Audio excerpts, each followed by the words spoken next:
जय हिंद। तो नमस्कार दोस्तों, स्वागत है आपका अपने इस online platform autumn institute for teaching exam पर। जैसा कि अपनी यूनिट यहाँ पे चल रही थी सेट, रिलेशन और फंक्शन को लेकर। यहाँ पे सेट वाला जो टॉपिक है इसको अपन ने कवर कर लिया है अच्छे से, और अभी अपन रिलेशन वाला जो ये टॉपिक है इसको अपन पढ़ रहे हैं। और रिलेशन वाले टॉपिक्स को लेकर जो कुछ भी कंसेप्ट थे उसको लेकर अपन ने 2 क्लास के अंदर सब कुछ अच्छे से कवर कर लिया है। और अभी अपनी यहाँ पे ये तीसरी क्लास इस रिलेशन वाले टॉपिक को लेकर हो रही है। और इस टॉपिक के अंदर जो कुछ भी क्वेश्चन बनते हैं उन सभी क्वेश्चन को अपन यहाँ पे आज की इस क्लास में शामिल करने वाले हैं। वैसे इस यूनिट को लेकर यहाँ पे ये छठी क्लास है, क्योंकि 3 क्लास अपन ने सेट वाले टॉपिक को लेकर ली थी और 2 क्लास इसकी ऑलरेडी हो चुकी है। और यहाँ पे ये छठी क्लास जो है इसके अंदर अपन जो ये रिलेशन वाला टॉपिक है इसके जो क्वेश्चन है इनको यहाँ पे कवर करने वाले हैं। अभी बात करें जैसे फंक्शन वाला टॉपिक, तो इसको लेकर अपन आगे यहाँ पे जैसे ही रिलेशन वाला टॉपिक जो है ये कवर हो जाएगा, आगे अपन इसको पढ़ने वाले हैं। इससे संबंधित जो कुछ भी यहाँ पे होगा अपन अच्छे से नेक्स्ट वीडियो के अंदर फंक्शन वाला जो टॉपिक है इसको यहाँ पे कवर कर रहे होंगे। तो अभी जिस प्रकार से देखें तो यहाँ पे 2 टॉपिक जो है आज अपने यहाँ पे कंप्लीट जो है वो हो जाएंगे, और उसके बाद में फंक्शन वाला जो टॉपिक है उसको अपन स्टार्ट करेंगे। जैसे अभी बात करें कि नेक्स्ट क्लास के अंदर अपन ने कहाँ तक पढ़ लिया था फंक्शन को लेकर, तो यहाँ पे बात करते हैं। तो जिस प्रकार से अपन ने लास्ट में जब अपनी क्लास हो रही थी तो यहाँ पे कुछ रिजल्ट्स के बारे में अपन बात कर रहे थे कि किस प्रकार से यहाँ पे जैसे अलग अलग पॉइंट जो है अपन को देखने को मिलते हैं। हर एक कंसेप्ट को अपन ने अच्छे से यहाँ पे समझने की कोशिश की थी। जैसे यहाँ पे क्या लिखा हुआ है कि अलग अलग प्रकार की पॉइंट जो है लिखे हुए हैं। नेक्स्ट इसके बाद में अपन ने देखा था कि इस प्रकार से ये अलग अलग पॉइंट जो है अपने सामने आते हैं। नेक्स्ट अपन ने जो आंशिक क्रम है उसके बारे में पढ़ा था। और यहाँ पे उसके बाद में कुछ इम्पोर्टेंट पॉइंट्स के बारे में अपन ने देखा था कि जब भी कोई एक सेट होता है उसमें अगर एम एलिमेंट अपन को देखने को मिलते हैं तो तब उसका क्रॉस प्रोडक्ट अपन करवाते हैं खुद का खुद से। तो वहाँ पे एम स्क्वायर एलिमेंट इस वाले क्रॉस प्रोडक्ट के अंदर अपन को देखने को मिलते हैं। फिर जब इसका जो पावर सेट अपन निकालते हैं तो उस पावर सेट के अंदर ये जो ए क्रॉस ए जो आता है इसके सभी उपसमुच्चय जो है उसको अपन शामिल कर रहे होते हैं। और इस प्रकार से इसका जो पावर सेट बन के आता है उसमें 2 की पावर m² एलिमेंट जो है अपन को यहाँ पे देखने को मिलते हैं। और ये जो पावर सेट बन के आता है यानी कि जो ए क्रॉस ए जो है इसके जो अलग अलग प्रकार के जो उपसमुच्चय बनते हैं वही उपसमुच्चय आपस में एक दूसरे से जिस प्रकार से जो कर्मित युग्म बनता है अगर वो किसी नियम के तहत बंधे हुए होते हैं तो वहाँ पे अपन बोलते हैं कि वो एक प्रकार से संबंध वहाँ पे कहलाते हैं। पहले वाला जो युग्म अपन को दे रखा होता है उसमें जो पहले वाला अवयव जो होता है वो दूसरे वाले अवयव के साथ में रिलेटिव होता है। तो इस प्रकार से एक्चुअल में जो कुछ भी निकल के आता है यहाँ पे ए क्रॉस ए के बनने के बाद में तो वहाँ पे जो इसके उपसमुच्चय जो होते हैं वो संबंध को दर्शा रहे होते हैं। तो इस प्रकार से यहाँ पे कुछ अलग अलग प्रकार के जो संबंध बनते हैं उनमें अवयव की संख्या किस प्रकार से अपन निकालते हैं ये चीज़ें यहाँ पे अपन ने देखी थी। तो इनको एक बार फिर से थोड़ा अपन देखते हैं कि जैसे कोई एक सेट अपन को दे रखा है उसमें एम एलिमेंट है और एक संबंध है, एक रिलेशन है, वो इसी सेट पे परिभाषित है यानी कि ए से ए पर। तब अपन जब कुल संबंधों की संख्या की बात करते हैं तो वहाँ पे 2 की पावर m² अपन को देखने को मिलती है। अगर अरिक्त संबंधों की बात करते हैं तो यहाँ पे 2 की पावर m² से अपन एक को माइनस कर देते हैं, क्योंकि एक संबंध ऐसा होता है जो रिक्त संबंध भी इनमें शामिल होता है। जब अपन अरिक्त की बात करते हैं तो उस रिक्त संबंध को अपन यहाँ पे घटा देते हैं। तो इस प्रकार से 2 की पावर m² - 1 अपन को देखने को मिलता है यहाँ पे। फिर अगर बात करें समतुल्य संबंधों की संख्या, तो समतुल्य संबंधों की संख्या की जब भी अपन बात कर रहे होंगे तो यहाँ पे अपना फॉर्मूला जो है वो क्या होगा कि 2 की पावर m² - m, इस प्रकार से अपन को यहाँ पे देखने को मिलता है। अगर अपन इस प्रकार से देखें कि अरिक्त समतुल्य संबंधों की संख्या क्या होगी तो वो भी यहाँ पे 2 की पावर m² - m ही अपन को देखने को मिलती है। क्योंकि लास्ट में अपन ने एक रिजल्ट पढ़ा था, उस रिजल्ट के अंदर क्या दे रखा था कि रिक्त समुच्चय जो होता है, रिक्त संबंध जो होता है, अपन ने क्या पढ़ा था कि रिक्त संबंध फाई जो होता है वो हमेशा सममित और संक्रामक तो होता है, किंतु स्वतुल्य कभी भी नहीं होता है। यानी कि रिक्त संबंध फाई कभी भी समतुल्य संबंध अपन को नहीं दर्शा रहा होता है, ओनली वो सममित और संक्रामक ही अपन को देखने को मिलता है। तो इस प्रकार से जब अपन रिक्त संबंध की बात करते हैं तो रिक्त संबंध समतुल्य होता ही नहीं है। तो यहाँ पे माइनस अपन नहीं करेंगे, क्योंकि जब अपन रिक्त संबंध की बात करते हैं तो वो कभी भी समतुल्य नहीं होता है, तो उसको अपन माइनस यहाँ पे नहीं करेंगे। तो इस प्रकार से जब समतुल्य संबंधों की संख्या की बात करेगा तब भी 2 की power m square minus m ही अपन को देखने को मिलेगी, और जब अरिक्त समतुल्य संबंधों की संख्या की बात कर रहा होगा तब भी यहाँ पे अपन को 2 की power m square minus m ही देखने को मिल रही होगी। फिर अगर नेक्स्ट बात करते हैं सममित संबंधों की संख्या, तो उसका फॉर्मूला यहाँ पे निकल के आता है कि 2 की पावर m प्लस 1/2। इसको अपन ऐसे भी लिख सकते हैं कि 2 की power m square plus m/2।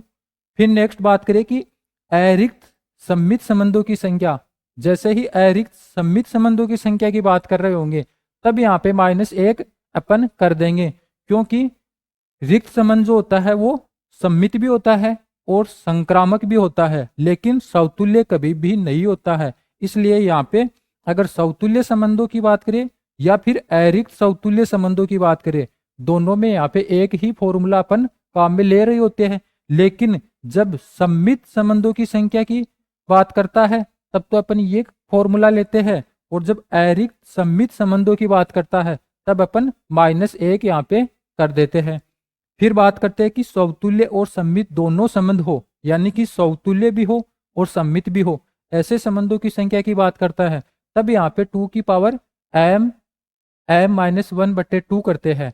इसको अपन ऐसे लिख देंगे कि 2 की power m square minus m/2।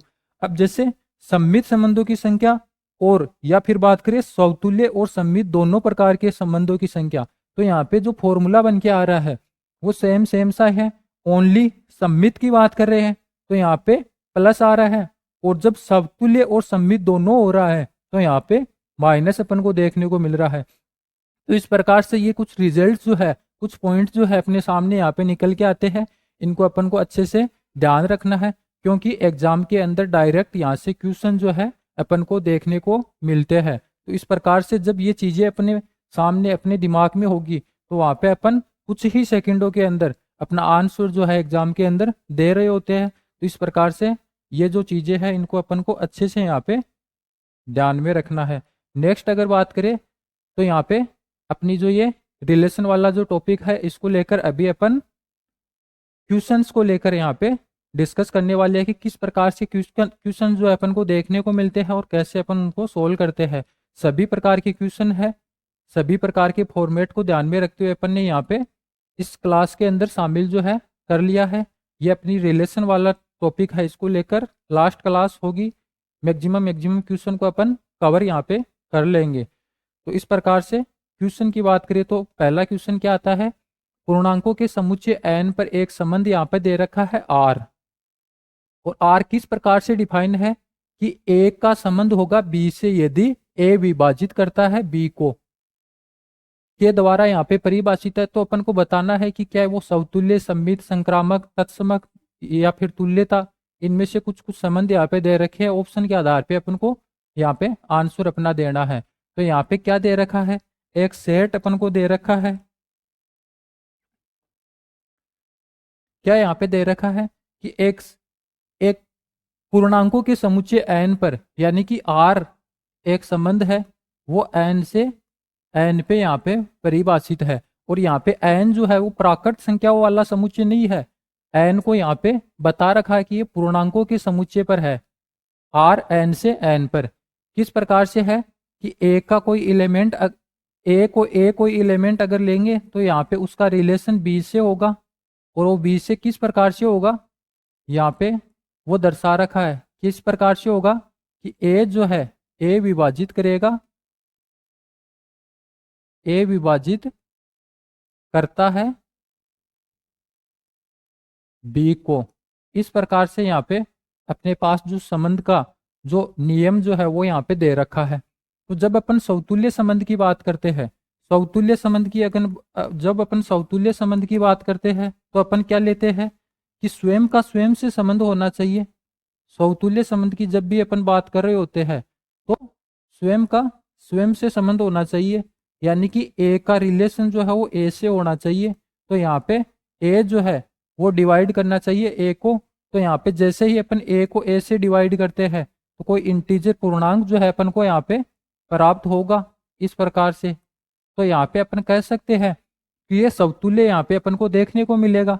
जब बात करते हैं दूसरा जो सम्मित है, सम्मित की बात करते हैं, सम्मित संबंध की, तो सम्मित संबंध के अंदर अपन क्या देखते हैं, सम्मित संबंध की जब भी अपन बात करते हैं तो कोई एक एलिमेंट ए होता है, उसका संबंध होता है बी से, तब जाके यहाँ पे बी का संबंध होना चाहिए ए से। इस प्रकार से यहाँ पे होता है। तो यहाँ पे क्या दे रखा है कि ए जो है वो बी को डिवाइड करता है, ये अपन को दे रखा है इस तरीके से कि ए जो है बी को डिवाइड करता है, मतलब कोई इंटेजर पूर्णांक I1 यहाँ पे अपन को प्राप्त हो रहा है। जैसे ए बी को डिवाइड कर रहा है, इसको अपन मैथमेटिकली साइन के रूप में लिखना चाहिए तो ऐसे लिखेंगे, ए जो है वो डिवाइड कर रहा है बी को, यानी कि बी बटा ए। इसको अपन अगर मैथमेटिकली साइन के अंदर इस प्रकार क्रॉस लगा के लिखे तो यहाँ पे ऐसे अपन डिनोट करते हैं कि ए विभाजित करता है बी को। तो यहाँ पे कोई ए ये अपन को दे रखा है तो मतलब कोई पूर्णांक आएगा। फिर अपन बात करें कि बी विभाजित करता है ए को। अगर ए विभाजित करता है बी को तो कोई जरूरी नहीं कि बी हमेशा विभाजित करे ए को, क्योंकि जैसे एग्जाम्पल लेते हैं, 2 जो है वो 6 को विभाजित करता है, क्योंकि 2/6 जैसे ही अपन करेंगे तो यहाँ पे 4 आएगा। और 4 जो है ये क्या है, 4 जो एन में बिलोंग कर रहा है, पूर्णांक है। और जब इसका उल्टा अपन करेंगे कि 6 विभाजित कर रहा है 2 को, तो मतलब 2/6, तो ये तो 1/3 आ जाएगा। ये पूर्णांक में नहीं है, यहाँ पे एन में नहीं है। एन क्या बता रहा है, पूर्णांकों का समुच्चय है, एन में नहीं है। तो इस प्रकार ये तो डिवाइड नहीं कर रहा है, तो यहाँ पे ये एन में नहीं है, तो ये सम्मित जो है अपन को नहीं देखने को मिलेगा। फिर अगर बात करें तीसरा क्या देखते हैं अपन, संक्रामक संबंध की जब भी अपन बात करते हैं तो अपन क्या देखते हैं कि ए का रिलेशन जो है वो बी से है और बी का सी से है, और बी का रिलेशन जो है वो सी से है। तब जाके अपन को क्या निकालना होता है कि ए का सी से भी होगा। तो यहाँ पे ए जो है डिवाइड कर रहा है बी को, यानी कि मान लो कि I1 यहाँ पे आ रहा है और बी जो है डिवाइड कर रहा है सी को, यहाँ से I2 कोई पूर्णांक मिल रहा है। अगर अपन बात करें ए डिवाइड करे सी को, तो इसको अपन ए भी तो इस तरीके से लिख सकते हैं कि सी बट्टा ए। ये करना चाह रहे हैं कि सी जो है डिवाइड कर रहा है ए को, तो इसको अपन ऐसे लिख सकते हैं कि सी बट्टा बी इंटू बी बट्टा ए, क्योंकि बी इसको वापस कर देंगे तो सी बटा ए यहाँ पे अपन को देखने को मिलेगा। और यहाँ से सी बटा ए तो I1 अपन ने पहले ले लिया कि एक पूर्णांक है, और फिर गुणा कर रहे हैं किससे, बी बटा ए। यहाँ पे ए डिवाइड कर रहा है बी को, यानी कि बी बटा ए जो है वो तो यहाँ पे I1 आ रहा है, और बी डिवाइड कर रहा है सी को, यानी कि सी बटा बी जो है वो I2 आ रहा है। तो इस प्रकार से दो पूर्णांकों का गुणा करेंगे तो वापस एक कोई पूर्णांक अपन को मिल रहा होगा। तो यहाँ पे ऑल ओवर क्या निकल के आ रहा है कि जब ए डिवाइड कर रहा है बी को और बी डिवाइड कर रहा है सी को, तो यहाँ पे ए जो है वो डिवाइड कर रहा है सी को, यानी कि इस प्रकार से अगर देखें तो ए कोमा सी जो है वो यहाँ पे बिलोंग कर गया आर में। तो यहाँ पे ये संक्रामक अपन को देखने को मिलेगा। तो इस प्रकार से ये क्या समतुल्य होगा, संक्रामक होगा। तो यहाँ पे स्वतुल्य और संक्रामक, ये वाला आंसर अपन को इसका देखने को मिलेगा। नेक्स्ट क्वेश्चन की बात करें तो यदि आर एक संबंध है जो कि एक परिमित समुच्चय ए से परिमित समुच्चय बी में परिभाषित है, ए में एन अवयव तथा बी में एम अवयव है, तब कुल आर संबंधों की संख्या ज्ञात कीजिए। यहाँ पे क्या बोल रहा है कि आर जो है, आर एक रिलेशन है, वो ए से बी में यहाँ पे परिभाषित है। और नंबर ऑफ ए की बात करें तो इसमें n एलिमेंट है और नंबर ऑफ b की बात कर रहा है, तो यहाँ पे m एलिमेंट अपन को देखने को मिल रहा है। तो जब भी अपन कुल संबंधों की बात करते हैं, कुल संबंधों की क्या संख्या होगी। अभी लास्ट अपन ने देखा था कुछ रिजल्ट, तो उनके बारे में क्या क्या देखा था उस टाइम पर अपन ने, कि कुल संबंधों की संख्या जो होती है वो 2 की पावर m इंटू n होती है, इस प्रकार से। तो यहाँ पे 2 की पावर m n ये अपन को देखने को मिलेगी, ये अपना आंसर यहाँ पे इसका देखने को मिलेगा। नेक्स्ट बात करते हैं प्राकृत संख्याओं के समुच्चय पर परिभाषित एक संबंध r अपन को दे रखा है, और वो r किस प्रकार से है, a रिलेशन b अगर दो एलिमेंट ले तो वो परिभाषित किस प्रकार से होगा कि a और b सह अभाज्य संख्याएं है, तब r होगा। यानी कि यहाँ पे दे क्या रखा है कि एक रिलेशन अपन को दे रखा है, और वो क्या दे रखा है, प्राकृत संख्याओं के समुच्चय n से n पर यहाँ पे परिभाषित है। और यहाँ पे क्या बता रखा है कि a का रिलेशन b से अगर अपन करते हैं तो इसका मतलब क्या यहाँ पे दे रखा है कि a और b क्या है, a और b सह अभाज्य संख्याएं है, सह अभाज्य संख्याएं है। इस प्रकार से एक संबंध जो है वो अपन को यहाँ पे डिफाइन करके दे रखा है। फिर यहाँ पे आगे बताना है कि r क्या क्या होगा यहाँ पे। तो सह अभाज्य संख्याओं की बात करें तो सह अभाज्य संख्याएं क्या होती है, जिनका जीसीडी अपन निकालते हैं। जैसे कोई संख्या a और b जो है वो सह अभाज्य होगी, अगर इनका अपन जीसीडी निकाले तो यहाँ पे अगर एक आ जाता है, जीसीडी बोले तो ग्रेटेस्ट कॉमन डिवाइजर, यानी कि जब महत्तम पूर्णांक इनका निकाले अपन, महत्तम समापवर्त्य ए और बी का, तब यहाँ पे अगर एक आ जाता है तो यहाँ पे अपन बोल सकते हैं कि ए और बी जो है आपस में सह अभाज्य संख्याएं हैं। अब सह अभाज्य संख्याएं होने के लिए कोई जरूरी नहीं है कि यहाँ पे ए और बी जो है अलग अलग अभाज्य हो सकता है ए भाज्य हो या फिर ए बी अभाज्य हो, तब भी यहाँ पे, क्योंकि जब अपन बात करते हैं जीसीडी 2 और 3 की तो यहाँ पे अपन को 1 देखने को मिलता है, और जब अपन बात करते हैं जीसीडी 2 और 7 की तब भी अपन को 1 देखने को मिलता है, और जब अपन बात करते हैं जीसीडी 3 और 5 की तो यहाँ पर भी 1 देखने को मिलता है। यानी कि ये जो है अभाज्य संख्याएं है, या फिर ऐसे कर ले कि जीसीडी 4 और 7 अपन देखिए तब भी यहाँ पे 1 देखने को मिलता है। यानी कि कोई जरूरी नहीं है कि दो संख्याएं जो है वो सह अभाज्य है, तो इसका मतलब हो कि वो अलग अलग प्रकार से अभाज्य हो, क्योंकि यहाँ पे 4 और 7 जो है ये सह अभाज्य संख्या है, लेकिन 4 यहाँ पे अपने आप में एक भाज्य संख्या है। तो इस प्रकार से कहने का मतलब क्या हुआ कि सह अभाज्य संख्याएं क्या होती है, वो अपन ने यहाँ पे देखा है कि जिनका ग्रेटेस्ट कॉमन डिवाइडर यानी कि महत्तम समापवर्तक अपन निकालते हैं तो यहाँ पे 1 आना चाहिए, वो यहाँ पे सह अभाज्य संख्या होगी। तो इस प्रकार से यहाँ पे ये फंक्शन जो है वो डिफाइन कर रखा है। तो यहाँ पे क्या देखने को मिल रहा है, जब अपन समतुल्य संबंध की बात करते हैं, पहला अपन क्या देखते हैं यहाँ पे समतुल्य संबंध की जब भी बात करेंगे तो ए का रिलेशन होना चाहिए, ए का यानी कि ए और ए ये जो है आपस में सह अभाज्य होनी चाहिए। मतलब जीसीडी ए जो है वो 1 होना चाहिए। तो यहाँ पे जब भी कोई दो संख्याएं अपन प्राकृत संख्याओं से लेंगे और वो वापस उनका अगर जीसीडी अपन निकाल रहे होंगे तो हमेशा 1 आएगा, क्योंकि यहाँ पे 4 ले ले तब भी यहाँ पे 4 ही अपन को देखने को मिलता है। अगर 2 और 3 ले ले तो यहाँ पे 2 देखने को मिलता है, यानी कि वह बड़ी से बड़ी संख्या जिसका दोनों में भाग चला जाए।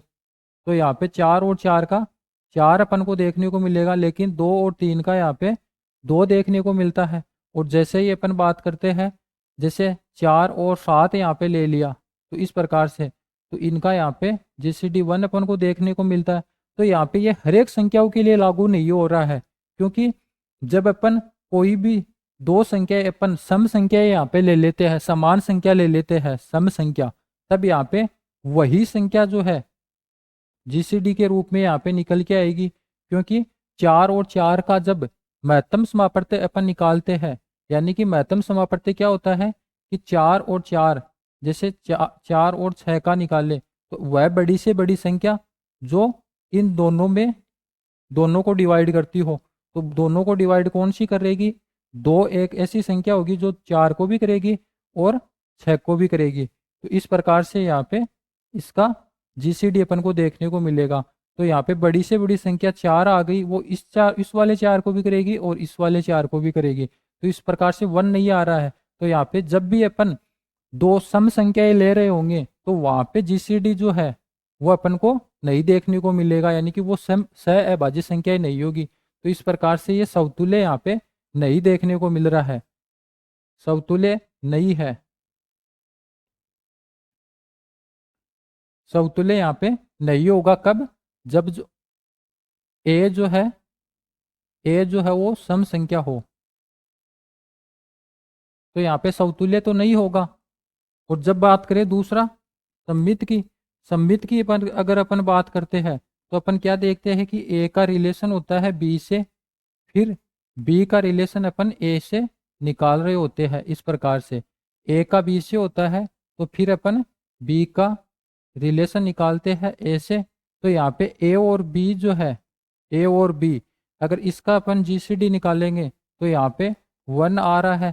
तो इसका मतलब अगर इसको बदल के यहाँ पे लिखेंगे तब भी जीसीडी बी कोमा 1 जो है वो 1 ही आएगा।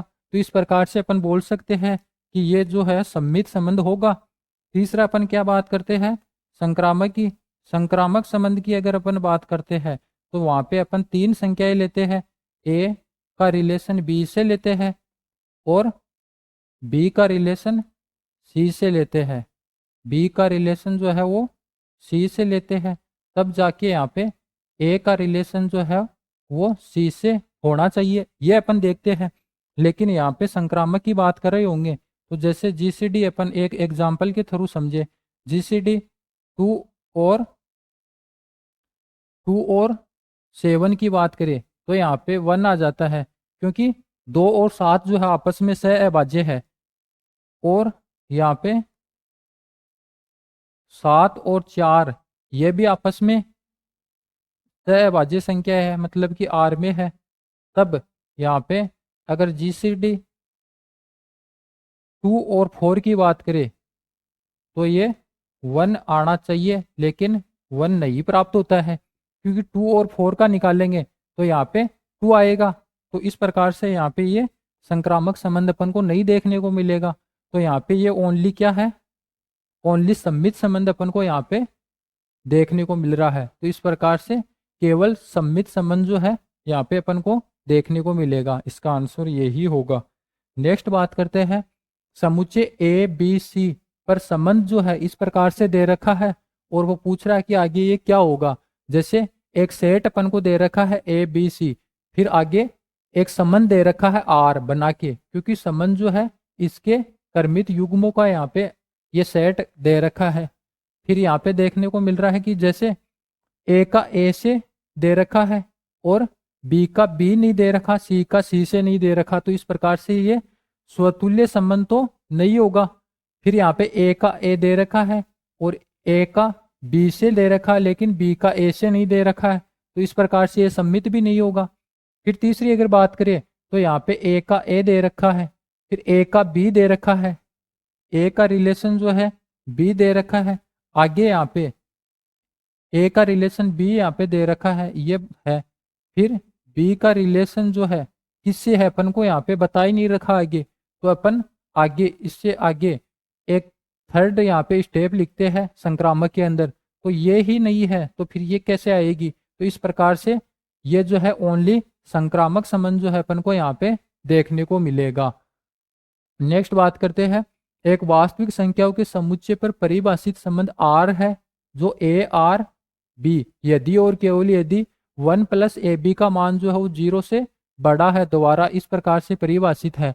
यानी कि एक संबंध अपन को दे रखा है आर जो कि वास्तविक संख्याओं के समुच्चय पर परिभाषित है, यानी कि एक जो है ये रियल नंबर पर परिभाषित है। इस प्रकार से एक संबंध और यहाँ पे क्या दे रखा है, संबंध दे रखा है कि ए आर बी इस प्रकार से है कि 1 + AB जो है वो हमेशा 0 से बड़ा होना चाहिए, ऐसा अपन को दे रखा है।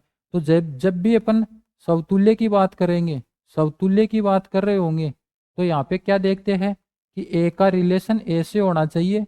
मतलब यहाँ पे 1 + A² निकल के आएगा और वो हमेशा 0 से बड़ा होगा, क्योंकि स्क्वायर हो रहा है ए का। तो यहाँ पे अगर पॉजिटिव ले या फिर नेगेटिव ले, कुछ भी ले, यहाँ पे 0 से बड़ी राशि जो है अपन को देखने को मिलेगी। तो इस प्रकार समतुल्य तो ये होगा। दूसरा क्या चेक करते हैं अपन कि सममित होगा क्या। सममित संबंध की जब भी अपन बात करते हैं तो अपन क्या देखते हैं कि ए का रिलेशन बी से होता है, तब जाके यहाँ पे बी का रिलेशन ए से होना चाहिए। तो यहाँ पे ए का रिलेशन बी से है, ये ऑलरेडी अपन को दे रखा है। इसका मतलब 1 + AB जो है वो 0 से बड़ा है। तो इसका मतलब 1 + BA ये अपन करेंगे तो ये भी 0 से बड़ा ही होगा। देयर इम्प्लाइज अपन बात कर देंगे कि B, A जो है ये R में होगा। तो यहाँ पे ये सममित अपन को देखने को मिलेगा।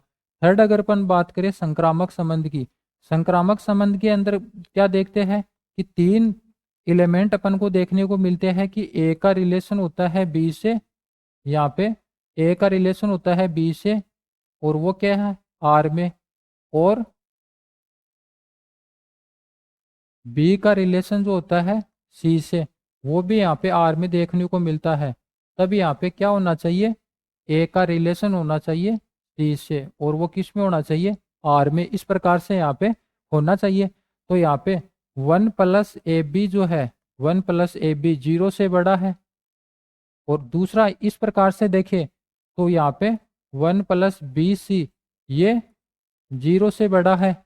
तो यहाँ पे क्या अपन को यहाँ पे निकाल के आना है कि 1 + AC ये जो है ये भी 0 से बड़ा होना चाहिए। ये अपन को सोल्व करना है। अगर ये ऐसा हो गया तो यहाँ पे ये संक्रामक संबंध जो है अपन को देखने को मिलेगा। लेकिन ऐसा नहीं होगा। क्यों नहीं होगा, क्योंकि जब अपन ए का मान अगर 2 ले लेते हैं और बी का मान जो है, ए का मान अगर 2 लेते हैं और बी का मान -1/4 इस तरीके से अगर अपन ले लेते हैं तो यहाँ पे क्या देखने को मिलता है कि 1 प्लस यहाँ पे ए का मान 2 है और बी का मान -4 है। तो यहाँ पे -1/2 यानी कि 1/2 इस प्रकार से, और ये 0 से बड़ा हो गया। ये वाला अपने पास यहाँ पे ले लिया। फिर अपन सी का मान जो है वो अगर ले लेते हैं, क्या लेते हैं, जैसे सी का मान अपन यहाँ पे 4 ले लेते हैं इस प्रकार से। जैसे ही सी का मान 4 लेंगे अपन तो यहाँ पे 1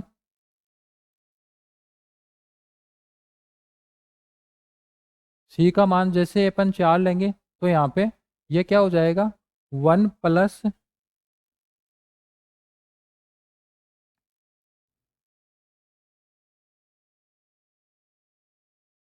-1/4 जैसे इसको करेंगे तो यहाँ पे ये 0 हो जाएगा। लेकिन अपन को 0 से बड़ा चाहिए तो यहाँ पे ये तो नहीं ले सकते।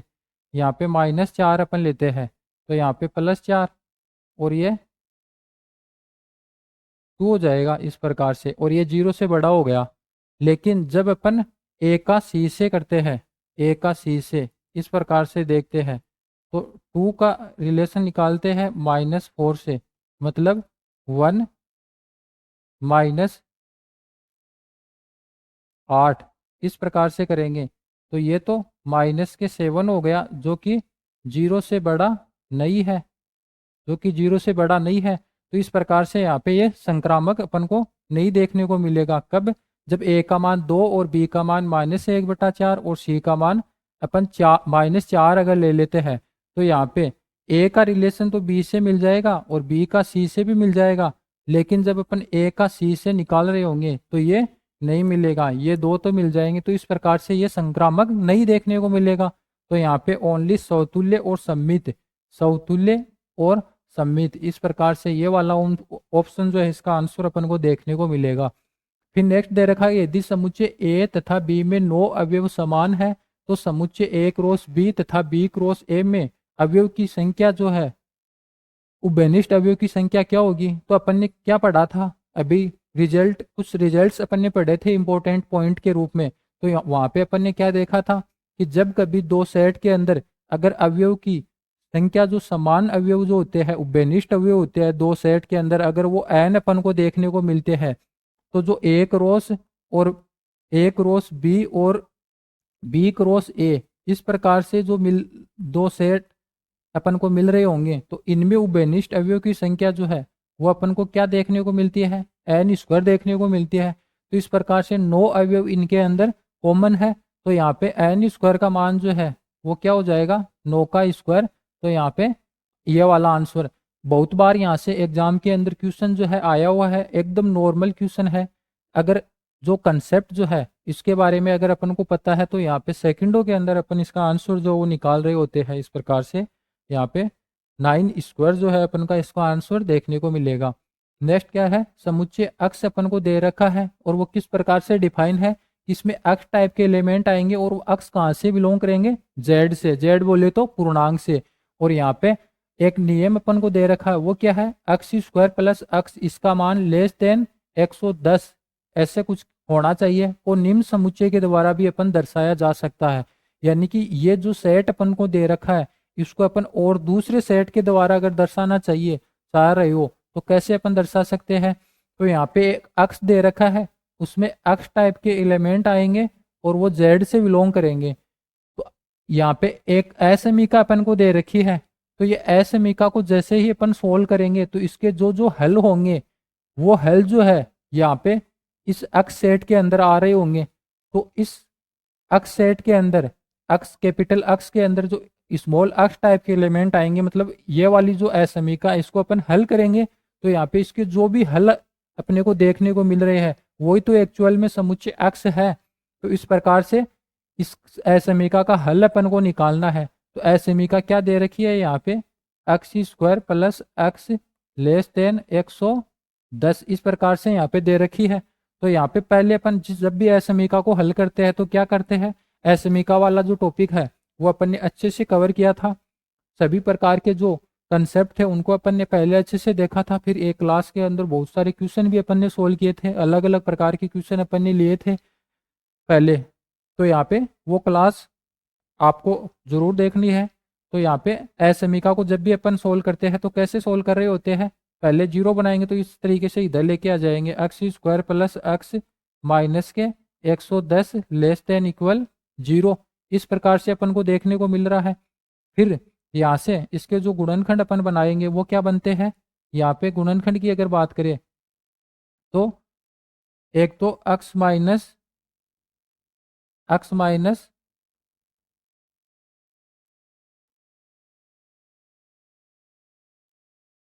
जैसे ही एक बार इसको सोल्व कर रहे होंगे तो यहाँ पे अक्ष स्क्वायर, हाँ यहाँ पे अक्ष का मान अपन निकालेंगे कि अक्ष के जो क्रांतिक बिंदु है वो कैसे निकालेंगे? अक्ष बराबर -1 प्लस माइनस बी स्क्वायर ये 1 -4 ऐसी बोले तो 440 इस तरीके से अपॉन 2। तो यहाँ पे क्या निकल के आएगा? -1 प्लस माइनस और ये 441 का 21 हो जाएगा अपॉन 2। तो यहाँ पे 21 में से एक कम करेंगे तो यहाँ पे एक तो 10 मान आ जाएगा और यहाँ पे माइनस का 21 और एक माइनस का 11 इस तरीके से। तो यहाँ पे दो बिंदु क्रांतिक बिंदु अपन को प्राप्त होते हैं, एक तो माइनस का 11 और एक 10। तो यहाँ पे प्लस लेंगे और यहाँ पे माइनस, यहाँ पे प्लस। अब अपन को कौन सा चाहिए? लेस देन वाला। तो यहाँ से यहाँ तक। तो यहाँ पे अक्ष का मान जो है क्या निकल के आएगा? अक्ष बिलोंग करेगा कहाँ से कहाँ तक? -11 से प्लस के 10 तक। तो यहाँ पे इसको अपन क्या लिख सकते हैं? अक्ष जो है -11 से, अब यहाँ पे इक्वल का साइन दे रखा है समीका के अंदर, तो अपन बड़ा वाला कोष्ठक जो है इसका अपन यूज कर रहे होंगे। तो अक्ष का मान -11 से बड़ा होगा और 10 से छोटा होगा। तो इस प्रकार से ये जो अक्स जो है अपन को देखने को मिलेगा। तो यहाँ पे -11 से बड़ा और 10 से छोटा, तो ये वाला जो आंसर अपन को देखने को मिलेगा। तो अपन ने पढ़ा था कि असमीका वाला जो टॉपिक है वो बहुत सी जगह यहाँ पे काम आता है। नेक्स्ट अपन जब भी प्रांत और परिसर निकाल रहे होंगे, जब फंक्शन वाला टॉपिक पढ़ेंगे, तो वहाँ पे बहुत सी जगह असमीका वाला टॉपिक जो है, किन्हीं दो वास्तविक संख्याओं अल्फा एवं बीटा के लिए एक संबंध आर निम्न प्रकार से यहाँ पे परिभाषित कर रखा है। कैसे है कि अल्फा का रिलेशन होगा बीटा से। ये किस प्रकार से यहाँ पे परिभाषित कर रखा है कि sine square alpha plus cos square beta बराबर 1 जो है यहाँ पे होना चाहिए। और यहाँ पे क्या बता रखा है कि अलग अलग प्रकार के संबंध जो अपन को दे रखे हैं इनमें से कौन सा सही होगा, ऐसा अपन को बताना है। तो जब अपन बात करते हैं सौतुल्य संबंध की, सौतुल्य संबंध की जब भी अपन बात करते हैं तो अपन क्या देखते हैं, जब भी अपन सौतुल्य संबंध की बात कर रहे होते हैं ए का रिलेशन ए से यहाँ पे होना चाहिए। तो इसका मतलब क्या हो गया कि उस वाले जो ये रिलेशन दे रखा है इसके according sine square alpha plus cos square alpha, इसका मान जो है 1 होना चाहिए। तो यहाँ पे अपन को पता है कि ये तो एक असमीका है, sine square alpha plus cos square alpha, इसका मान तो 1 होता है। तो इस प्रकार से हमेशा होता है इसका मान, तो क्योंकि जब कोण बराबर है तो sine square alpha plus cos square beta इसका मान हमेशा 1 होगा। तो ये सौतुल्य अपन को देखने को मिलता है यहाँ पे। नेक्स्ट बात करते हैं सम्मित संबंध की। सम्मित संबंध की बात जब भी अपन कर रहे होंगे तो यहाँ पे क्या देखने को मिलता है कि ए का संबंध बी से होगा, ये अपन को दे रखा है। तब क्या बी का संबंध भी ए से होगा, ऐसा अपन को निकालना है। तो ए का संबंध बी से है ऐसा अपन को दे रखा है। इसका मतलब क्या दे रखा है कि साइन स्क्वायर ए प्लस यहाँ पे कोस स्क्वायर बी जो है इसका मान 1 यहाँ पे दे रखा है। तो अपन को निकालना है, क्या निकालना है, ये वाला रिलेशन। तो अपन यहाँ से क्या लिख सकते हैं, यहाँ पे अपन लिख सकते हैं कि साइन स्क्वायर ए को अपन ऐसे लिख सकते हैं कि 1 minus cos square A plus 1 minus यहाँ पे कोस स्क्वायर है इसको 1 माइनस साइन स्क्वायर बी, इस प्रकार से अपन लिख सकते हैं। यहाँ पे ऐसा अपन लिख सकते हैं। और इसका मान जो है वो क्या दे रखा है, 1 दे रखा है अपन को। तो यहाँ से बात करें तो ये 1 और 1 ये क्या हो गया 2 माइनस, और यहाँ पे माइनस अगर अपन कॉमन ले लेते हैं तो क्या हो गया ये sine square B plus cos square A, ऐसा हो गया। और इसका मान 1। अब जैसे ही अपन ऐसा करेंगे कि इसको तो उधर लेके चले जाएंगे और इसको इधर लेके आ जाएंगे, तो यहाँ पे क्या बन रहा होगा sine square B plus cos square A, इसका मान 1 आ जाएगा और इसका मान 1 हो जाएगा। तो इसका मतलब बी का रिलेशन ए से है। तो ऐसा अपन लिख के चले गए थे ए का आर से है, तब क्या बी का आर ए से होगा, ए का बी से आर रिलेशन है तो क्या बी का आर रिलेशन होगा ए से। तो ऐसा मिल रहा है। तो इसका मतलब ये सम्मित भी अपन को देखने को मिलेगा। फिर अपन बात करते हैं तीसरी संक्रामक की। संक्रामक की जब अपन बात करते हैं, संक्रामक की बात अपन कर रहे होंगे, तो यहाँ पे अपन 3 एलिमेंट लेके चलते हैं ए बी सी, इस प्रकार से कुछ। यहाँ पे ये क्या है, वास्तविक है, ये किस में बिलोंग कर रहे हैं, रियल नंबर है, ये वास्तविक है। तब यहाँ पे 2 रिलेशन अपन को दे रखे होते हैं कि ए का रिलेशन है बी से एंड बी का रिलेशन जो है वो सी से दे रखा है। तब अपन को क्या यहाँ पे निकालना होता है कि ए का रिलेशन क्या सी से भी होगा, ऐसा अपन निकालते हैं। तो यहाँ पे ए का रिलेशन बी से है और बी का रिलेशन सी से है, ऐसा अपन को दे रखा होता है। तब अपन को ये निकालना होता है। तो ए का रिलेशन बी से है तो इस वाले फॉर्मूले से यहाँ पे ये क्या निकल के आएगा कि sine square A plus cos square B बराबर 1 है। और क्या देखने को मिल रहा है इस वाले से कि sine square B plus cos square C, इसका मान 1 है। इस तरीके से तो एक समीकरण तो ये हो गई और एक ये हो गई। इस प्रकार से अगर दोनों को अपन जोड़ देते हैं, समीकरण 1 + 2 अगर अपन कर देते हैं, तो यहाँ पे क्या अपन को देखने को मिल रहा होगा, जैसे ही दोनों समीकरणों को अपन आपस में जोड़ देते हैं तो यहाँ पे sine square A plus cos square B plus इसको जोड़ रहे होंगे तो यहाँ पे sine square B plus cos square C. यहाँ पे ये 1 है, इधर भी 1 है, तो ये 2 हो जाएगा। ऐसा ही होगा ना। फिर आगे ये तो अपन को पता है, इसका मान तो फिर से साइन स्क्वायर बी और कोस स्क्वायर बी, यहाँ पे एंगल बराबर है और साइन और कोस अलग अलग प्रकार से स्क्वायर में है, तो यहाँ पे इसका मान तो 1 हो जाएगा। तो यहाँ पे क्या निकल के आया कि sine square A plus cos square C, इसका मान ये 1 हो गया, उधर 2 है तो 2 में से एक अपन माइनस करेंगे तो ये 1 आ जाएगा। तो इसका मतलब तो ये क्या हुआ कि यहाँ पे ए का रिलेशन सी से है और ये किस में है, आर में। तो यहाँ पे अपन क्या लेके चले थे कि ए का रिलेशन है बी से और बी का रिलेशन है सी से। ये दोनों रिजल्ट है, इनको अपन ने साथ में जैसे भी लेके चला और लास्ट में प्रूव कर दिया कि ए का रिलेशन हमेशा सी से होगा, तो इसका मतलब ये संक्रामक भी होगा। तो यहाँ पे तीनों संबंध जो है अपन को देखने को मिल रहे हैं कि ये समतुल्य भी है, सममित भी है, संक्रामक भी है। तो यहाँ पे ये तुल्यता संबंध होगा। पहले क्या दे रखा था कि समतुल्य है परंतु सममित नहीं है, केवल सममित है, केवल संक्रामक नहीं है, सममित है, ऐसा कुछ दे रखा था। तो इसमें ये गलत हो गए क्योंकि ये तो तीनों ही अपन को देखने को मिल रही है, और जब तीनों देखने को मिलते हैं संबंध, समतुल्य भी है, सममित भी है, संक्रामक भी है, तब यहाँ पे वो तुल्यता संबंध अपन को देखने को मिलता है। नेक्स्ट बात करें, संबंध आर धन पूर्णांकों के समुच्चय पर इस प्रकार परिभाषित है कि एक रिलेशन आर जो है वो एम एन इस टाइप से यहाँ पे दे रखा है।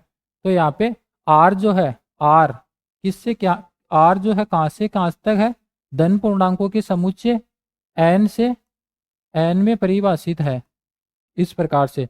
और एन क्या है, जहां एन जो है, एन क्या है, धन पूर्णांकों का समुच्चय है, धन पूर्णांकों का समुच्चय है, ऐसा अपन को दे रखा है क्वेश्चन के अंदर कि आर एक रिलेशन है, आर यह धन पूर्णांकों के समुच्चय एन से एन पर परिभाषित है और उसका नियम जो है अपन को इस प्रकार से दे रखा है।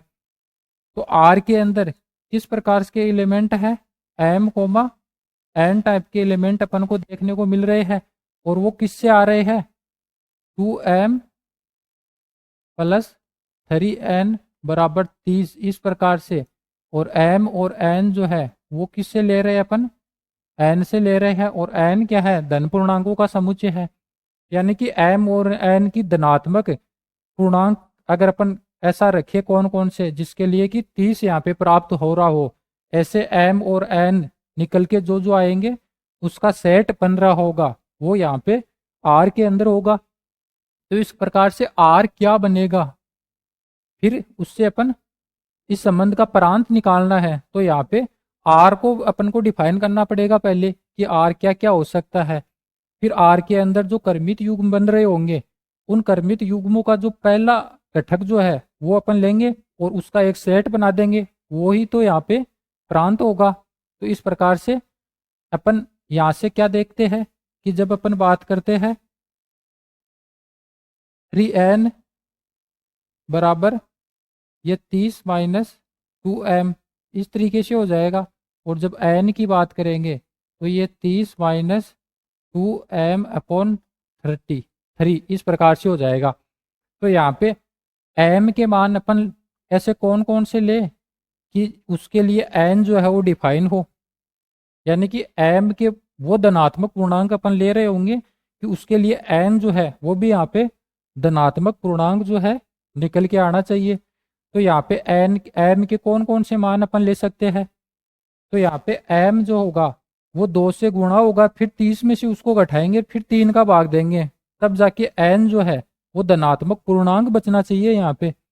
तो जैसे ही अपन m का मान अगर 1 लेते हैं तो ये 30 में से 2 घटाएंगे तो ये 28 बचेगा, फिर 3 का भाग देंगे तो ये तो पूर्णांक नहीं बचेगा। तो m का मान 1 नहीं ले सकते, 2 भी नहीं ले सकते क्योंकि ये 4 हो जाएगा। जैसे ही 30 में से 4 अपन घटाएंगे 26 बचेगा, फिर यहाँ पे 3 का भाग देंगे तो ये पूर्णांक नहीं बचेगा n। फिर यहाँ पे 3 लेंगे, तो जैसे ही 3 लेंगे तो ये 3 दूनी 6 हो जाएगा, और ये 30 में से 6 घटाएंगे तो यहाँ पे 24 बचेगा, और जैसे ही 24 में 3 का भाग देंगे तो यहाँ पे 8 दिया 24, इस प्रकार से 8 यहाँ पे बच रहा होगा। तो मिनिमम m का मान अपन क्या ले सकते हैं, 3 ले सकते हैं।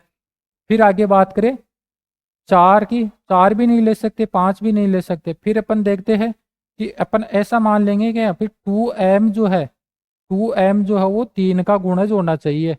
तो यहाँ पे 2m 3 का गुणज कब बन रहा होगा, जब n का मान अपन 3 या फिर 3 का गुणज लेंगे, जैसे 3 लेंगे तो ये 6 हो जाएगा, और अगर 9 लेंगे तो ये 9 दूनी 18 हो जाएगा। फिर अगर 12 लेंगे तो इस प्रकार से यहाँ पे 6 लेंगे तो 6 दूनी 12 हो जाएगा। इस प्रकार से m का मान जो है अपन क्या क्या ले सकते हैं, यहाँ से m का मान अपन 3 ले सकते हैं, 6 ले सकते हैं, और 9 ले सकते हैं, और 12 ले सकते हैं। 12 से ज़्यादा अपन नहीं ले सकते, क्योंकि जैसे ही 12 लेंगे तो 12 दूनी 24, और 30 में से 12 अपन निकालेंगे तो यहाँ पे 18, ये 24 निकालेंगे तो यहाँ पे 6 बचेंगे, और ये 3 दूनी 6 2 आ जाएगा। इस प्रकार से आगे अपन 12 से बड़ी वैल्यू अपन नहीं ले सकते, क्योंकि जैसे अपन लेंगे तो वो धनात्मक पूर्णांक जो है n वो नहीं बच रहा होगा। तो इस प्रकार से m का मान अपन 3 ले सकते हैं, 6 ले सकते हैं, 9 ले सकते हैं, 12 ले सकते हैं, ऐसे ऐसे अपन लेंगे। तो जैसे जैसे अपन m का मान, जैसे अपन ने m का मान 3 लिया यहाँ पे, तो ये 3 दूनी 6, और 30 में से जैसे ही 6 निकाले तो यहाँ पे कितने बचे 24, और 24 में 3 का भाग दिया तो 8 या 24, 8 आ गया। इस प्रकार से, और जैसे ही अपन ने 6 लिया m का मान तो ये 6 दूनी 12 हो गए, और 30 में से 12 जैसे ही अपन ने निकाला तो यहाँ पे कितने बचे 12 दूनी 24, 6 30, 12 6 18, 18 में जैसे 3 का भाग देंगे 3 6 18, ऐसे 6 बच जाएंगे। फिर ये ऊपर m के मान है, ये क्या है, ये m के मान अपन ने लिए हैं, और ये यहाँ पे n के मान निकल के आ रहे हैं। जैसे ही m का मान अपन 6 लेते हैं तो इसका मान n का मान भी 6 निकल के आएगा।